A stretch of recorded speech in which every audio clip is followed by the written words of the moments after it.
Welcome to our presentation of Turkey. Today we will be going over the political, economic, social, technological, environmental, and legal indicators of Turkey. We will also follow with a brief SWOT analysis in hopes to better prepare you to do business here. As you can see from this map, Turkey is bordered by several Middle Eastern countries to the east and Europe to the west. It also has expansive coastlines on both the Black Sea and the Mediterranean Sea. Access to these seas provides numerous opportunities for trade. Turkey was founded in 1923. The current image you are viewing is the Turkish flag.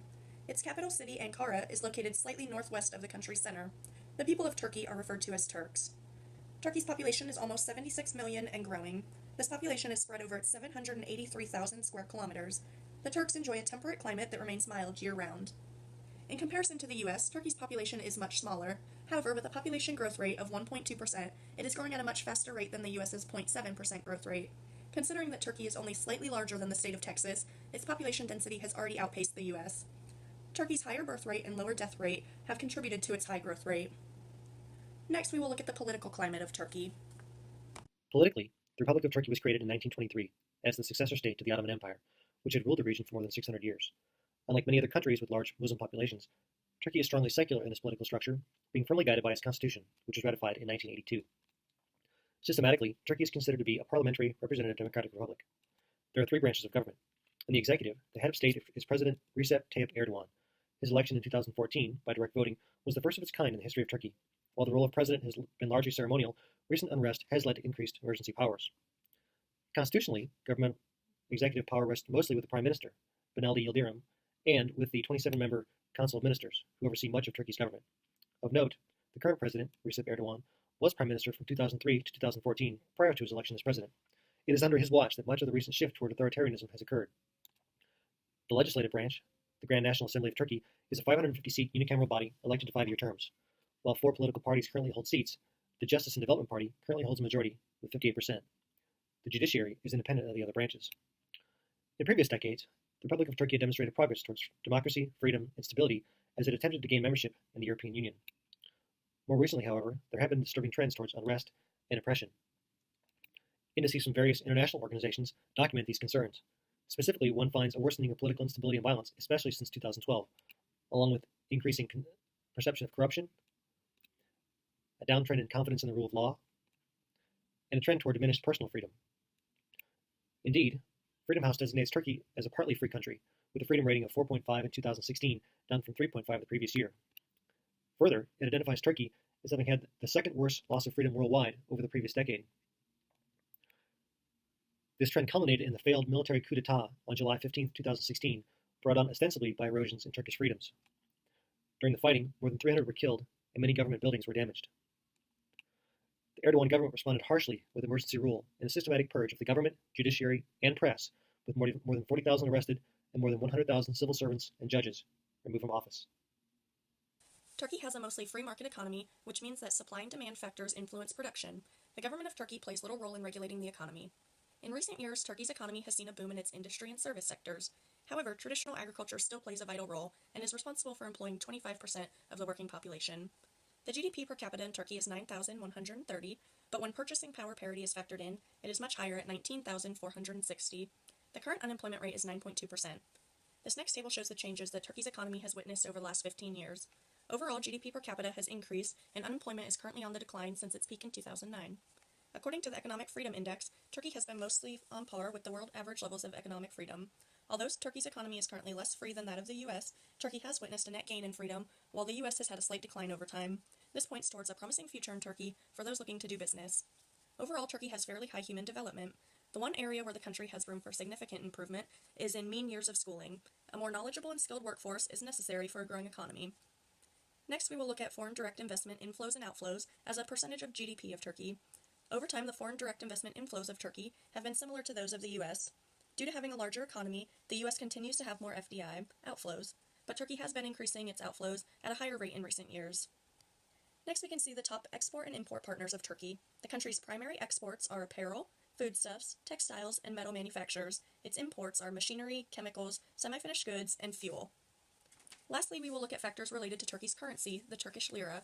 The exchange rate in Turkey has been increasing slightly in recent years. Although it is not yet as high as the Chinese exchange rate, the two are on path to converge due to the decline of Chinese currency.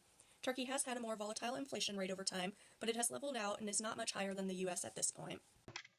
Welcome to the Social Cultural Review of Turkey. My name is Berta Guerra, and today I will talk to you about some of the cultural aspects of this country, painting a better picture for a potential future investment. It's important to know geography when it comes to Turkey. It's surrounded by Europe and Asia. This is key, as we know there are many influences shaping its culture. Influences that are beautiful and rich in history.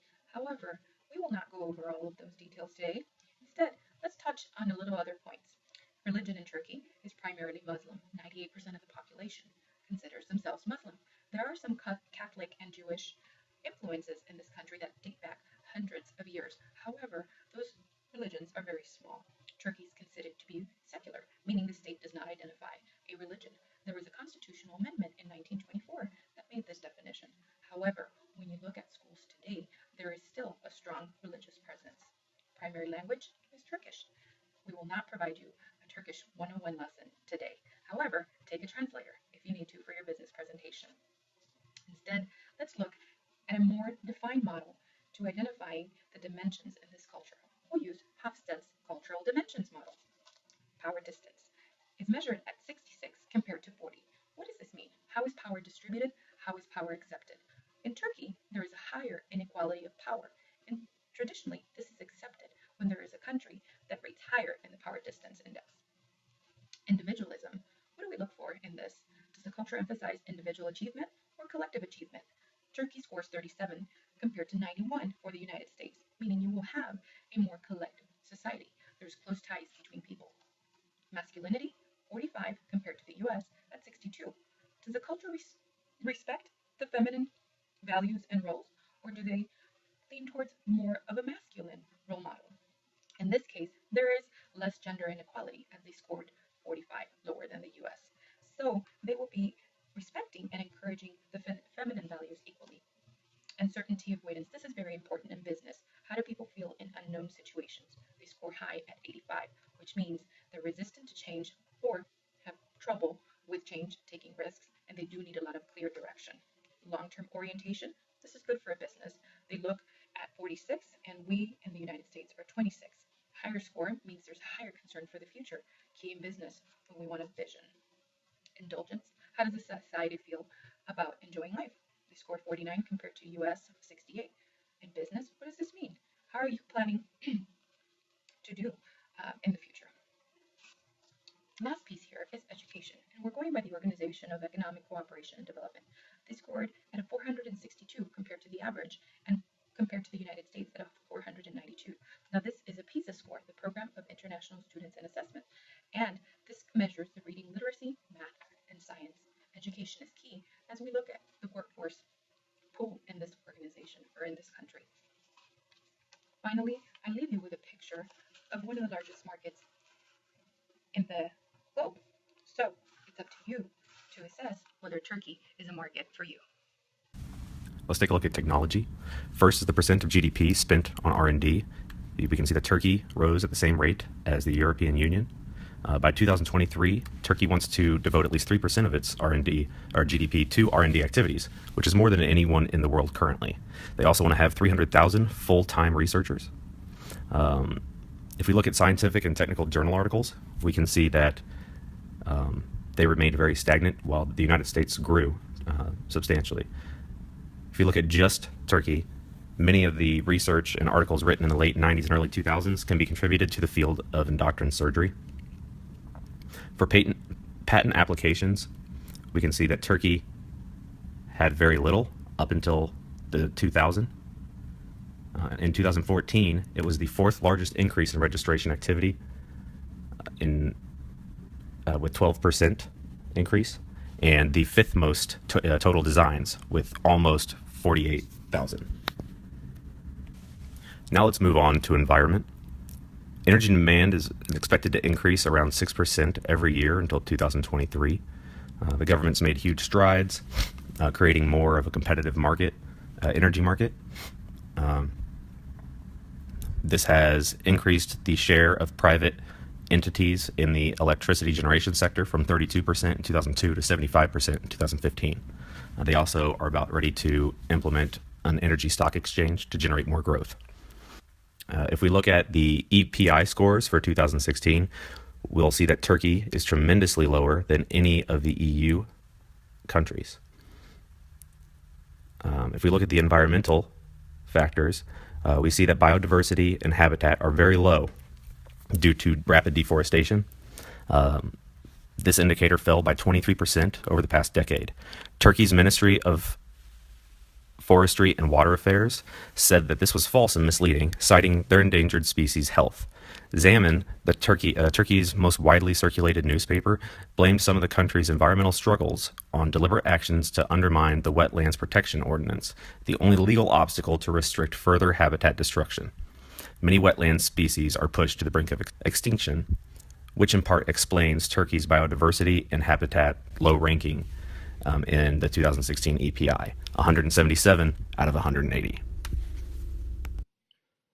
The judicial system in Turkey is constitutionally independent of the other branches. After Sharia law ended with the demise of the Ottoman Empire, the Turkish Civil Code was enacted in 1926.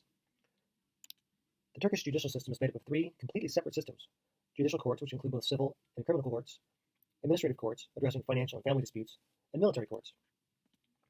In each of these different systems, judges wear uniquely colored collars on their robes identifying them. While the Turkish constitution guarantees many basic rights and freedoms, as well as equal rights regardless of race, language, religion, sex, and so forth, the recent political upheaval and government response paint a different picture.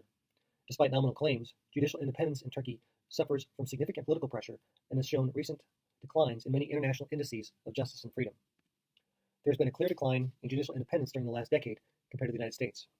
Further, after recent mass arrests and replacement of nearly 3,000 judges in the aftermath of the failed July 2016 military coup, judicial independence in Turkey is now under greater attack than ever.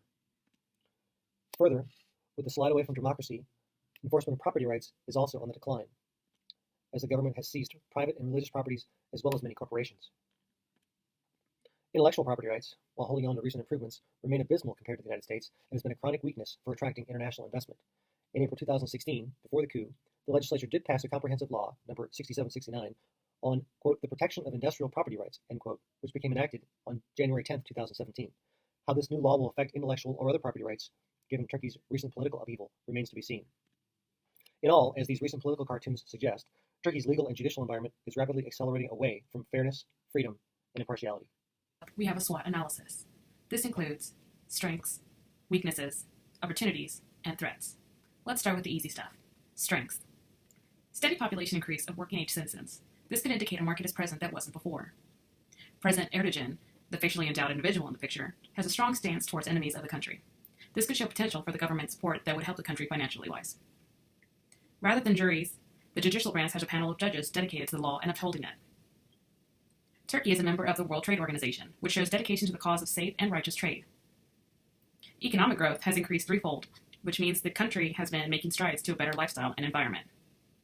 Also, they have aligned with the European Union and their standards of trade, which shows the want for trade reform. We dabble into Turkey's weaknesses.